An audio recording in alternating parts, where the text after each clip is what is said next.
الرحمن الرحیم۔ وضو کے متعلق میں نے کافی حد تک احادیث کا ذخیرہ آپ کے سامنے رکھ دیا ہے۔ وضو کے بعد نماز کا نمبر ہے۔ دین اسلام کے اندر نماز کی بڑی اہمیت ہے۔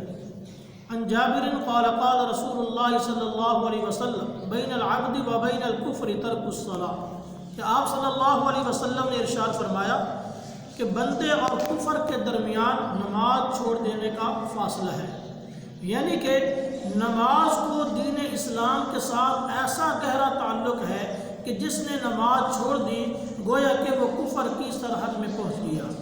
اسی طرح ایک اور روایت میں آتا ہے کہ آپ صلی اللہ علیہ وسلم نے ارشاد فرمایا کہ ہمارے اور اسلام قبول کرنے والے عام لوگوں کے درمیان نماز کا عہد ہے، یعنی آپ نے فرمایا کہ جب بھی کوئی انسان آ کر اسلام قبول کرتا ہے تو ہم اس سے نماز کا عہد لیتے ہیں۔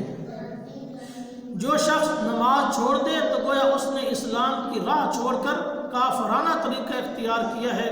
اس لیے نماز کو دین اسلام کے ساتھ بڑا گہرا تعلق ہے، اور کلمہ توحید کے بعد سب سے اہمیت والا رکن نماز ہے۔ تو تمام احباب سے گزارش ہے کہ نماز کی پابندی کریں۔ وما علینا الا البلاغ۔